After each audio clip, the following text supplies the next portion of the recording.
복음이라는 것이 참 희한합니다. 우리가 복음을 전하지 않습니까? 복음 전한 뒤에 복음을 받아들인 사람과 관계를 맺으며 살아갑니다. 그런데 그 사람을 언제 봤다고 그 사람 안 보면 보고 싶고, 교회 안 나오면 왜 나왔나 궁금해하고, 또 그 사람의 삶이 궁금하고 기도해주고, 그런 일들을 많이 우리가 행하게 되죠. 우리가 살아가는 세상은 작은 일에도 용서와 관용이 없이 싸우고 다투다가 고소와 고발이 남발하는 그런 시대를 살아가고 있지만, 예수를 믿는다는 그 이유 하나 때문에 한 교회에서 모여서 함께 기도하고 함께 신앙생활하는 그 사람이 어떨 때 보면은 가족보다 더 가깝게 느껴지는 그런 경우도 있다는 이야기입니다. 오늘 본문 가운데 바울이 데살로니가 교회 성도들과 그런 관계를 맺고 있습니다. 데살로니가 교회 딱 3주 있지 않았습니까? 3주 있었음에도 그 데살로니가 교회 성도들이 안 보면 보고 싶고, 그들의 삶이 궁금하고, 그들이 어떻게 믿음 생활하는 것이 궁금한지 바울은 너무나 깊게 생각을 했다는 것을 알 수가 있습니다. 그렇다면 바울이 말하는 믿음으로 살아가는 삶이 도대체 무엇이길래 이 믿음을 우리가 제대로 가지게 되면 우리의 삶이 이렇게 변화가 되는 것일까요? 오늘 말씀을 통해서 믿음의 본질이 무엇인지를 한번 생각해 볼 수 있는 그런 시간이 되었으면 좋겠습니다. 우리 10절 말씀 한번 보시죠. 우리가 너희 믿는 자들을 향하여 어떻게 거룩하고 옳고 흠없이 행하였는지에 대하여 너희가 증인이요 하나님도 그러하시도다 라고 말합니다. 바울과 디모데와 실라가 데살로니가에 가서 복음을 전했더니 복음을 받아들인 사람들이 있었습니다. 그들에 의해서 교회가 세워졌는데 그 교회가 데살로니가 교회였습니다. 복음을 받아들이게 되면 삶이 변화되게 됩니다. 그 변화된 모습을 10절에 보니까 어떻다고 말하냐면은 거룩, 옳음, 흠없는 삶, 이렇게 세 가지로 얘기하죠. 거룩, 옳고 흠없는 삶. 여러분, 이 모습이 믿음으로 살아가는 삶의 모습입니다. 우리는 생각합니다. 교회에 다니면 안 되는 일이 풀리고 죽을 병이 낫고 만사 형통하는 일이 있을 수도 있겠지만, 이것보다 앞서서 나오는 변화를 우리는 중요하게 여겨야 됩니다. 그 변화가 무엇이냐면은 거룩, 옳음, 또한 흠없는 삶이다라는 이야기죠. 여러분, 거룩이라는 것은 무슨 말이냐면 하나님을 닮아간다라는 뜻을 가지고 있습니다. 거룩하신 하나님은 거룩하신 분이기 때문에 하나님을 믿게 되면 하나님의 성품이 나에게 들어오게 됩니다. 그래서 거룩한 삶을 살아간다라고 하는 것은 하나님과의 관계가 회복된다라는 것을 꼭 기억하셔야 됩니다. 하나님과의 관계가 회복되면 여러분, 우리는 사람과의 관계도 회복되어 사람을 내 목적을 이루는 수단으로 삼지 않게 됩니다. 세상은 다 그렇죠. 사람을 어떻게 생각합니까? 나의 이익과 만족을 위해서 도움을 주는 그런 사람으로 생각하죠. 그래서 내가 돈벌이 수단으로 사람을 생각하고, 내 돈벌이 수단에 사람이 필요 없으면 내팽개쳐버리는 것이 그게 세상의 모습 아니겠습니까? 그러나 여러분, 우리가 교회라고 하는 것은 하나님을 사랑하고 이웃을 내 자신과 같이 사랑한다라고 하는 율법의 가장 큰 계명이요 하나님의 말씀이 최고 우선인 이 사랑의 계명을 실천하며 살아가는 것입니다. 이렇게 하나님과 바른 관계를 통해서 내 이웃과의 관계 또한 옳은 관계로 회복되는 모습을 여러분, 흠없는 삶이다라는 이야기죠. 그러니까 이런 거예요. 하나님을 받아 믿게 되면은 우리에게 거룩한 삶이 되는 거예요. 하나님의 거룩이 나에게 들어오기 때문에 하나님의 거룩함이 나에게 들어와서 내가 거룩한 삶으로 변해져 가는 것이 옳은 일이라는 이야기예요. 그런 옳은 일을 통하여서 내가 이웃과의 관계도 회복되는 것이 무엇이다? 흠없는 삶이라는 이야기죠. 그래서 여러분, 신앙생활이라는 것을 여러분 다르게 생각하지 마십시오. 신앙생활이라는 것을 딱 한마디로 표현하면 관계 회복입니다. 하나님과의 관계 회복, 이웃과의 관계 회복. 그 이웃은 누가 들어갈 거예요? 여러분, 식구들도 들어가고, 우리 교회 성도들도 들어가고, 우리 또 직장 동료들도 들어가고, 내 주변에 있는 모든 사람들이 이웃 아니겠습니까? 그래서 이웃과의 관계 회복은 곧 여러분, 우리의 신앙이라고 말을 할 수가 있는 것이죠. 그래서 우리의 신앙이란 하나님과의 관계 회복을 통하여서 우리 이웃과의 관계도 회복되는 것이다 라고 말을 하는 것이죠. 근데 여러분, 우리가 생각할 때에 흠없는 삶 그랬으니까, 흠없는 삶이라는 것이 실수도 하지 않고 완전 무결하고 죄를 짓지 않고 살아가는 그런 삶이니까 나는 그렇게 못 살아라고 포기할 수도 있는데, 흠없는 삶을 그렇게 생각하면 안 됩니다. 여러분, 그 참된 신앙이라는 것이 뭐라 그랬죠? 관계가 회복되는 것이라 그랬죠. 그래서 흠이 없다라고 하는 것은 정상적인 관계로 되돌아가는 것이라고 말을 할 수가 있죠. 그래서 여러분, 정상적인 관계로 되돌아가기 위해서 내가 실수도 할 수가 있고 여러 가지 또 잘못도 저지를 수도 있고 그렇게 하겠지만은, 그런 모든 것들을 다 극복하고 우리 하나님과의 관계, 이웃과의 관계가 회복되어지는 것, 그래서 믿음이란 모든 관계가 회복되어지는 것이다 라고 여러분 생각하게 되는 것이죠. 그렇다면 여러분, 이런 것들을, 이런 논리를 데살로니가 교회에 그대로 적용을 해보시면 됩니다. 데살로니가 교회 성도들에게 바울은 복음을 전했어요. 복음을 전했더니 이 복음을 받아들임을 통해서 교회 안의 성도들의 관계가 회복되었다라는 것을 알 수가 있죠. 교회 안에 성도들의 관계가 회복되는 이유가 무엇일까요? 하나님과의 관계가 회복되니까 성도들의 관계가 굉장히 친밀해졌다라는 것을 알 수가 있는 것이죠. 이런 것이 무엇이다? 옳은 것이다 라고 말을 하고, 이렇게 관계가 회복되어지는 것이 흠이 없는 삶이다 라는 것을 말을 하고 있는 것이죠. 이렇게 관계 회복, 흠이 없는 삶을 살아가는 증인이 누구라고 이야기합니까? 하나님이다 라고 이야기를 하고 있는 것이죠. 그래서 이렇게 관계 회복의 모든 것들은 하나님이 증인이고 우리 당사자가 증인이다 라고 이야기를 하는 겁니다. 여러분, 바울 입장에서 교회가 이렇게 아름답게 관계가 맺어지는 걸 보면 기쁠까요? 안 기쁠까요? 정말 기쁜 거예요. 정말 기쁜 거예요. 아무리 사람 많이 모인다 그래서 맨날 싸우고 지지고 볶고 이런 것보다는 여러분, 관계가 회복되어서 서로 친밀하고 서로 위해주고 보면 웃고 싶고 안고 싶고, 이게 더 귀한 것 아니겠습니까? 그래서 이 관계 회복이 가장 우리 교회 안에서는 귀한 것이다. 그 관계 회복을 하는 데서 첫 번째 관계 회복은 누구와의 관계? 하나님과의 관계가 회복되어진다. 그 관계 회복을 통해서 이웃과의 관계가 회복되어지는 것이다 라고 말을 하고 있는 것이죠. 그래서 바울은 그렇게 관계 회복을 잘한 우리 성도를 향해서 이렇게 권면합니다. 11절 12절 보세요. 너희도 아는 바와 같이 우리가 너희 각 사람에게 아버지가 자기 자녀에게 하듯 권면하고 위로하고 경계하노니, 이는 너희를 부르사 자기 나라와 영광에 이르게 하시는 하나님께 합당히 행하게 하려 함이라 라고 말합니다. 바울이 자신을 알지 못하는 지역에 가서 복음을 전한 이유가 무엇이라고 이야기하냐면은, 아버지가 자녀에게 행하듯 행했기 때문이다 라고 이야기를 해요. 우리 지난주에 데살로니가전서 2장 7절에 보면은 바울은 데살로니가 성도들을 대할 때 어떻게 대했다고 이야기했냐면은, 유모가 아이를 대하듯이 대했다라고 이야기해요. 그러니까 어머니같이 대했다라고 이야기를 하고, 또 반대로 또 이번에는 아버지가 자기 아들을 권면하듯이, 자녀에게 하듯이 권면하고 위로하고 경계하고 양육했다라고 이야기를 해요. 그러니까 믿음으로 교회 안에서 관계를 맺는 것을 바울은 부모가 자식을 대하듯이 사랑으로 대했다라고 이야기를 하는 거예요. 그러니까 바울에게 있어서 이웃은 성도들 아니겠습니까? 근데 그 성도들을 대할 때 부모가 자식을 대하듯이 이렇게 대했다라고 이야기를 해요. 여러분, 11절 말씀해 보면 바울이 성도들을 대하는 태도를 권면, 위로, 경계, 이 세 가지로 이야기를 해요. 여러분, 이 권면이라고 하는 단어가 참 재미가 있어요. 이 권면이라고 하는 단어의 의미가 보혜사 성령이라고 하는 헬라어 단어와 똑같아요. 보혜사 성령이라고 하는 헬라어 단어가 뭐냐면은 파라클레이토스예요. 파라클레이토스. 파라라고 하는 말은 곁에라는 얘기예요. 파라라는 말은 곁에. 그래서 파라클레이토스라고 하는 것은 곁에서 도와주는 자, 이게 보혜사 성령의 뜻입니다. 그런데 이런 보혜사 성령이라는 뜻이 곁에서 돕고 보살피고 뭐 이런 의미가 담겨져 있는데, 권면이라고 하는 말이 이런 파라클레이토스 이 단어에서 똑같이 나왔다는 이야기예요. 그러니까 권면이라고 하는 말은 무엇이냐면은, 우리 부모가 자식들을 우리 대할 때 항상 곁에서 돕지 않습니까? 여러분, 자녀들이 언제쯤 되면 혼자 독립할 것 같아요? 죽을 때까지도 안 되는 것 같아요. 우리 엄마는 아직까지도 저를 권면하고 그렇습니다.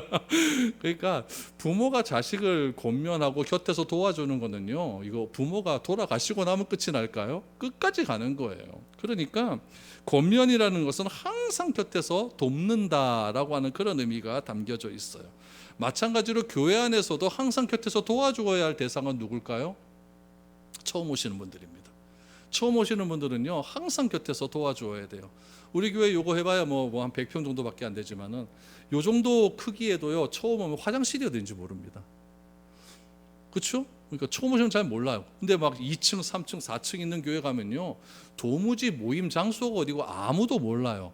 그래서 뭐 새가족 뭐 세미나 이런 데 가보면은 처음 오신 분들 5분만 놔두면 다음 주에 안 온다 이렇게 나타나는 그런 이야기들이 있어. 통계상으로 진짜 그런 게 맞는 것 같아요. 저도 부교역자 이 교회 저 교회 가보잖아요. 가보면은 처음 딱 교회 가면은 딱 가게 되면은 굉장히 낯설어요. 낯설고 힘들고 나는 누구인가 이런 생각도 들고 내가 서 있는 이곳은 도대체 어디인가 이런 생각도 들고 아무도 알지 못하고 막 이런 분위기가 있거든요. 그러다가 어디 뭐 10년 전 20년 전에 만났던 우연하게 지나친 그분 한번 보면 얼마나 반가운지 모릅니다. 그러니까 여러분 권면이라고 하는 말은 그냥 새로 오신 분들 낯선 분들이 이렇게 오시면은 절대 그분을 혼자 두어서는 안 된다. 항상 곁에서 같이 있어주고 이야기해주고 권면해 줘야 된다라는 이야기예요. 교회 와서요 여러분 한 공동체의 일원으로 된다는 것이 결코 쉽지가 않습니다. 처음 오신 분들과 마음을 같이 해서 하루하루 사는 것이 하루아침에 이루어지는 것 아니거든요. 여러분들도 다 그렇죠. 처음에 왔을 때 얼마나 낯섭니까? 낯설고 앞에서 떠드는 저 등치 큰 사람은 도대체 누구인가 이런 생각 막 들고 막 그렇지 않습니까? 그래서 기존의 성도들이 행해야 될 태도는 무엇이냐면은 처음 오시는 분이 있으면 항상 옆에 곁에 좀 있어줘야 돼요. 곁에 있어줘 갖고 말도 한번 걸어주시고 잘 오셨다 그러고 또 처음 오신 분들도 나는 그 낯선 이방인이야 이렇게 생각할 필요 없으면 어차피 오셨으면 마음을 열고 같이 좀 동화되어야겠다라고 하는 그런 결단도 필요하겠죠. 그래서 권면이라고 하는 것이 잔소리가 아닙니다. 권면은 잔소리가 아니라 곁에서 도와준다라고 하는 의미가 권면으로 좀 번역이 조금 이렇게 돼서 그렇지 권면이라는 것은 항상 곁에 있는다라는 그런 의미가 되는 거죠. 그러니까 바울은 지금 데살로니가 지역을 떠난 지가 지금 6개월이 됐거든요. 6개월이 있었는데 데살로니가 지역에는 3주를 머물렀거든요.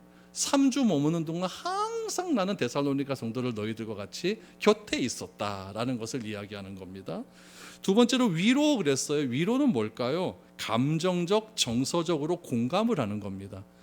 그러니까 여러분 너무 생각으로만 그 사람을 대하는 것이 아니라 그 사람이 가지고 있는 감정이 무엇이고 그 사람이 어떤 생각을 가지고 어떤 감정으로 우리에게 왔는가에 대한 공감을 하는 능력이 위로한다라는 그런 의미입니다. 경계라고 하는 것은 무엇이냐면은 내가 모범적인 삶을 가지는 거예요. 모범적인 태도를 가지는 삶입니다. 그래서 경계 그러니까 뭔가 좀 거리를 둔다라는 그런 의미가 좀 느껴지지 않습니까? 그래서 그렇게 되는 것이 아니라 경계라는 것은 상대방에게 본을 보이고 살아가는 삶이다라고 이야기하는 거죠. 그러니까 바울은 자신이 데살로니가 교회 성도들을 대할 때 아버지처럼 대했는데 아버지처럼 대할 때 항상 곁에 있어주고 또 그들과 같이 공감하기를 원했고 또 그들에게 본을 보이기 위해서 최선을 다했다라고 그렇게 이야기를 하고 있는 것이죠. 그래서 믿음의 삶이라는 것은 다른 게 아니라 권면하고 위로하고 경계하는 삶이라고 말을 하는데 이렇게 해야 되는 이유가 무엇이냐면은 오늘 보니까 이렇게 사는 것이 하나님께 합당한 삶이기 때문이다라고 분명하게 이야기하고 있는 것이죠. 그래서 내가 옆 사람을 경계하고 권면하고 위로하는 이유가 내가 하나님께 합당한 삶을 살기 위해서 그렇게 하는 것이라고 한다면 내가 그런 하나님이 원하시는 삶이란 우리 성도들과 서로 경계하고 위로하고 권면하는 삶이다라는 것을 알 수가 있는 것이죠. 이런 삶이 우리 신앙의 목적이 되고 복음을 전하는 목적이고 교회 안에서 관계를 맺는 이유다라고 분명히 이야기하고 있는 거예요. 그러니까 내가 도움을 주는 대상이 나에게 맞춰가는 것이 아니에요. 여러분 이게 무서운 거예요. 내가 누구로부터 한 달에 돈 5만 원만 여러분 도움을 받아도 10만 원만 도움을 받아도 그 사람의 눈치를 봐요. 이게 안 볼 수가 없습니다. 안 볼 수가 항상 그 사람에게 눈치를 보고 경계를 해요. 그런데 오늘 성경은 무엇이라고 이야기하냐면은 내가 그 사람을 위로하고 권면해주고 경계해주는 것이 너희들 다 나에게 맞춰야 돼 이런 의미로 하는 것이 아니라 여러분 권면하고 경계하고 위로해주는 사람이 아직까지도 믿음이 연약한 사람을 함께 해주는 삶 함께 마음을 같이 하는 것이다 라고 이야기를 하는 거예요. 그러니까 한 사람을 일방적으로 끌어당기는 것이 아니라 서로 마음을 같이하여서 하나 되기 위한 하나의 방법이다, 관계 맺음이다라고 이야기를 하고 있는 거예요. 그래서 교회란 무엇이냐? 교회라고 하는 것은요, 깨어졌던 관계가 회복되는 것을 경험하는 장소입니다. 그래서 하나님과의 깨어졌던 관계가 교회를 통해서 회복이 되고, 또 이웃과의 깨어졌던 관계가 교회를 통해서 하나님과의 관계를 경험함으로 내가 이웃과의 관계도 회복되어지는 것, 그것이야말로 진정한 교회다라고 이야기를 하고 있는 것이죠. 바울이 오랜 시간 데살로니가에서 머물질 못했습니다. 데살로니가 교제하지 못한 그런 데살로니가 교회 성도들에게 내가 중심이 아니라 하나님 중심의 삶이 시작되면, 여러분 잘 보세요. 교회라고 하는 것이 담임 목사가 독점적으로 이렇게 자기 마음대로 행해버리면요, 절대 교회가 바른 교회가 되지 못합니다. 교회는 여러분 담임 목사 중심으로 이루어져 가는 것이 아니라, 교회는 무엇이냐면요, 내가 중심이 아니라 하나님이 중심이 되어야 되는 거예요. 하나님이 중심이 되면은 어떻게 되어지냐? 관계가 회복이, 관계의 변화가 일어나게 되는 것이고, 타인을 향한 권면과 위로와 경계의 삶이 일어나게 되는 거예요. 그런데 담임 목사 중심으로 담임 목사가 다 끌고 가버리면요, 아무것도 일어나지 않습니다. 다 담임 목사 눈치 보느라고 거기에 눈치가 다 보이겠죠. 그래서 교회는 절대로 한 사람에 의해서 그렇게 유지되는 것이 아니라 모든 성도들이 서로가 서로 간에 권면하고 위로하고 경계해주는 그런 삶이 지속될 때에 그것이야말로 아름다운 삶이고 하나님께 합당한 삶이라는, 합당한 교회라는 것을 분명히 이야기하는 것이죠. 그럴 때에 뭐라고 이야기하느냐? 그럴 때에 하나님이 주시는 놀라운 기쁨을 누릴 수 있다라고 이야기를 하는 거예요. 그래서 바울이 13절에서 지금 감사하는 말이 나오죠. 13절 보세요. 이러므로 우리가 하나님께 끊임없이 감사함은 너희가 우리에게 들은 바 하나님의 말씀을 받을 때에 사람의 말로 받지 아니하고 하나님의 말씀으로 받음이니 진실로 그러하도다. 이 말씀이 또한 너희 믿는 자 가운데서 역사하느니라. 그럼 이렇게 변화된 이유가 무엇이냐? 이유가 무엇이냐? 물론 바울의 헌신적인 수고와 노력이 있었지만은 바울은 그것을 내세우지 않습니다. 무엇을 내세웁니까? 하나님의 말씀을 사람의 말로 생각하지 않고 하나님의 말씀으로 인정했기 때문이다라고 이야기를 합니다. 그러니까 하나님의 말씀은 곧 복음 아닙니까? 복음을 내가 제대로 받아들이게 되면 이런 변화가 반드시 일어나게 된다라고 이야기를 하고 있는 거예요. 여러분, 하나님의 말과 사람의 말은 차이가 있어요. 사람의 말은 무엇이냐면요, 생각이고 정보입니다. 그러니까 정보가 많은 거를 지식이라 그러거든요. 그러니까 사람의 말은 항상 그래요. 사람의 말은 그냥 사람의 생각이고 정보라고 한다면, 하나님의 말씀은 무엇이라고 이야기하냐면은 구원, 생명, 능력입니다. 이건 성경에 그대로 나온 말씀이에요. 그러니까 성경이라는 것이, 여러분, 이 성경책이 하나님의 말로 쓰여졌습니까? 아니에요. 성경책은 인간의 언어로 적혀져 있잖아요.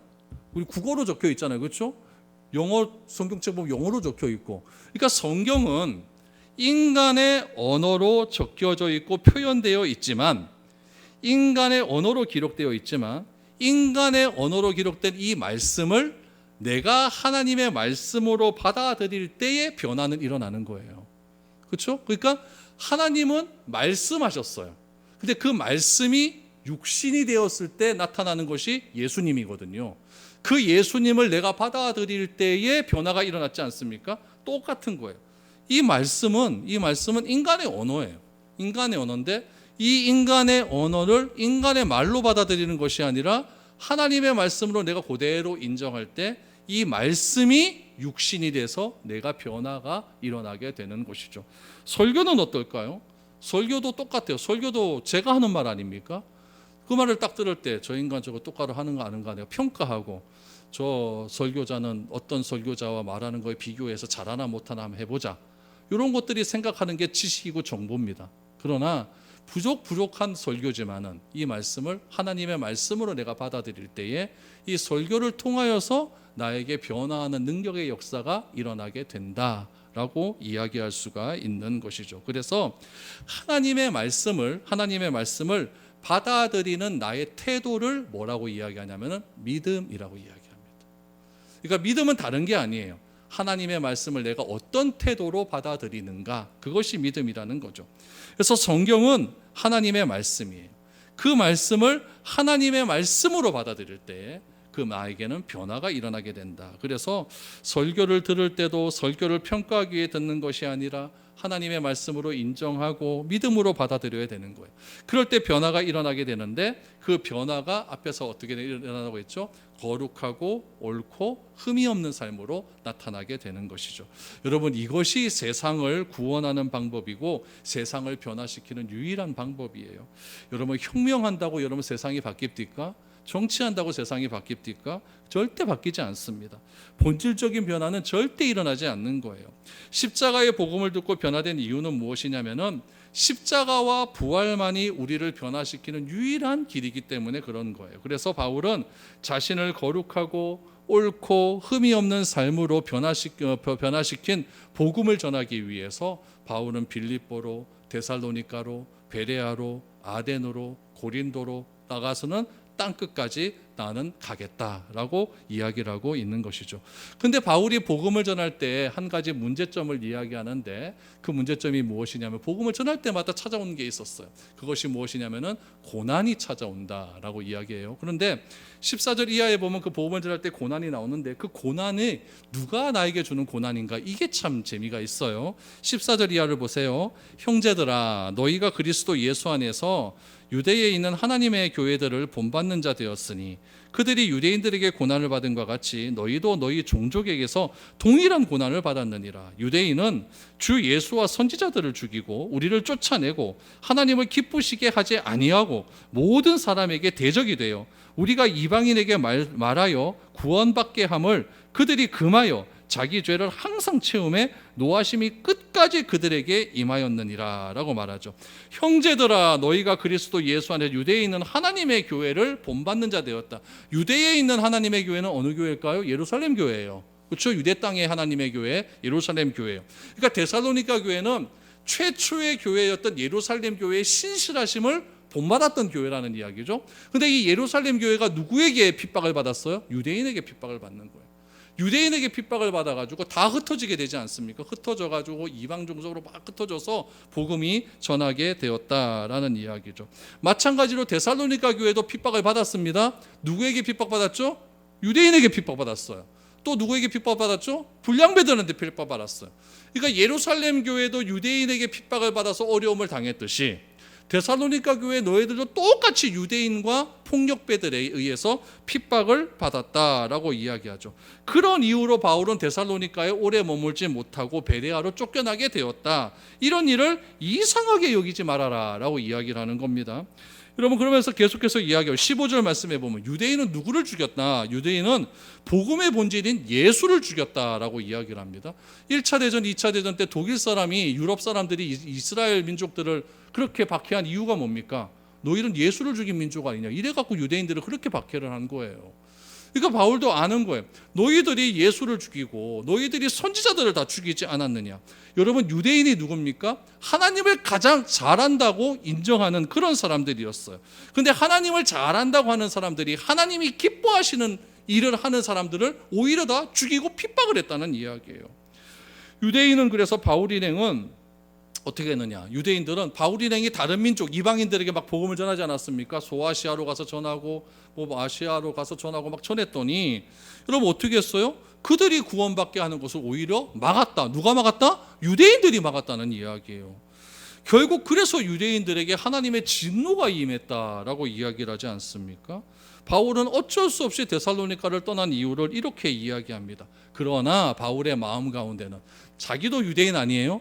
유대인이었지만은 나도 유대인이었을 때 많은 사람을 핍박했다는 거예요. 그래 핍박했던 경험이 있기 때문에 내가 예수님을 믿어서 내가 복음을 얻은 이후로 유대인들이 나를 핍박하게 받는 것을 이상하게 여기지 않습니다. 왜냐하면 자기도 그런 경험이 있기 때문에 그런 거예요. 그러니까 유대인들, 그 데살로니가 교회 성도들에게 얘기하는 거죠. 하나님을 가장 잘한다고 생각하는 유대인들이 너희를 핍박하는 거 이상하게 여기지 말아라. 그거 당연한 거다. 그들에게는 하나님의 진노가 이미 임했다. 그 진노가 뭘까요? 복음이 유대인에게서 이방인으로 옮겨간 거예요. 이걸 이상하게 여기지 말아라 라고 이야기를 한 거죠.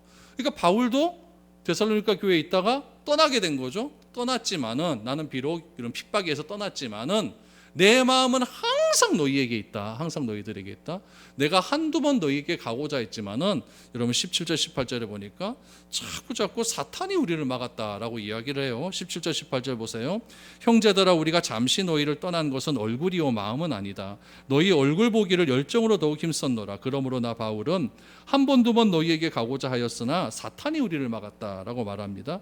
우리가 생각하기에 여러분 3주 있다가 가놓고 무슨 사랑이고 무슨 친밀한 관계가 있고 이렇게 생각할 수가 있겠냐라고 하는 생각이 있겠지만은 바울의 마음은 어떻게 그들을 대했냐면 부모가 자식을 대하듯 대했기 때문에 여러분 시간이 길다고 관계가 좋아지고 시간이 짧다고 관계가 나빠질 그런 논리는 아니다라는 이야기예요. 바울은 성도들을 대하는 마음이 부모의 마음이었기 때문이다라는 이야기죠.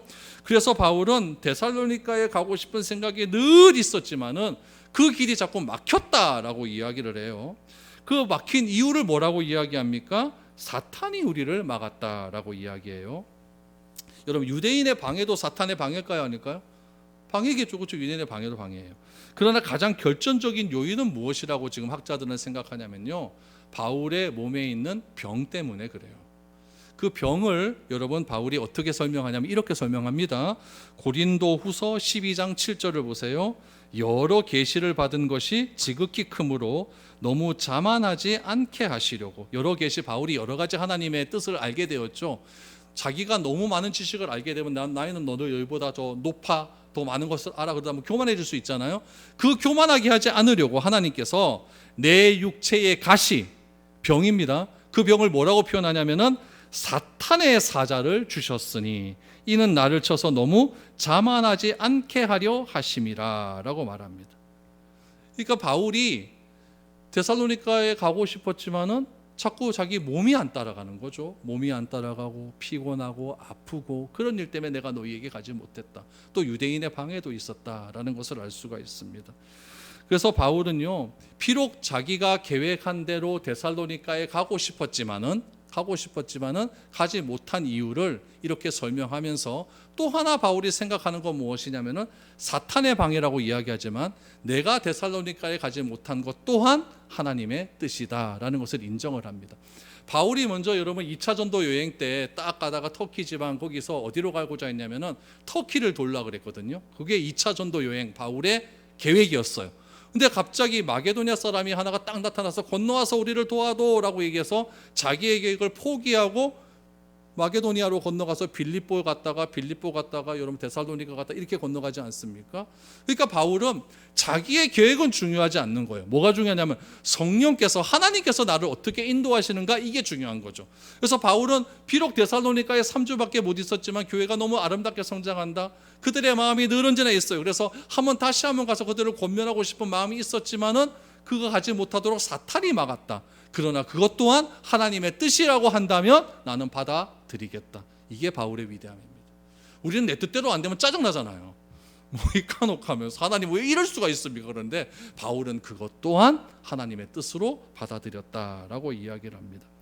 그래서 여러분 바울에게 있어서 중요한 것은 무엇이냐면 만나냐 안 만나냐, 이것도 중요해요. 중요하지만 가장 중요한 것은 무엇이냐, 복음을 듣고 데살로니가 성도들이 변화되었다. 이게 가장 중요한 거예요.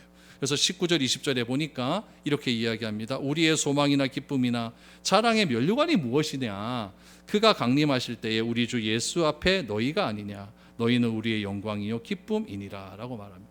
그러니까 우리가 소망하는 것이 있다는 거죠. 내가 꿈꾸고 있는 것, 내가 계획하고 있는 것, 그것이 여러분 소망이나 기쁨이에요. 또 그것이 내 자랑의 면류관인 거예요. 그것이 있는데 그것보다 가장 더 큰 기쁨은 무엇이냐면은 주님이 장차 재림하신 후에 너희들이 데살로니가 교회 성도들이 변화가 되어서 예수님 앞에 서 있는 그것 아니겠느냐. 우리도 마찬가지 아니겠습니까? 내가 이 세상에서 꿈꾸고 있는 게 너무너무 많아요. 그런 것들이 성취되는 것도 물론 기쁘고 나의 자랑이 될 수가 있겠지만 그것보다 더 귀한 것은 무엇이냐, 주님이 다시 우리 앞에 섰을 때, 우리 앞에 오셨을 때 나는 너를 잘 알아, 이 한마디 하는 게 가장 더 귀한 것 아니겠습니까? 평생 여러분 80평생 90평생 예수 믿어놓고 주님 딱 오셨는데 난 너 누군지 몰라 이러면 얼마나 억울하겠습니까? 그래서 바울은 이야기하는 겁니다. 20절에 보니까 너희는 우리의 기쁨이고 자랑, 영광이다라고 이야기를 하고 있는 것이죠. 여러분, 이것이 부모가 자식을 바라볼 때 가장 큰 기쁨 아니겠습니까? 아유, 저거 언제 자라서 저렇게 하겠노 이렇게 생각하겠지만, 어느 날 갑자기 딱 보니까 이게 자라갖고 아들 하나 딱 데리고 와가지고 어머니 손자입니다 이러면 부모가 얼마나 기뻐하시겠습니까? 그런 이야기다라는 이야기죠. 바울도 마찬가지예요.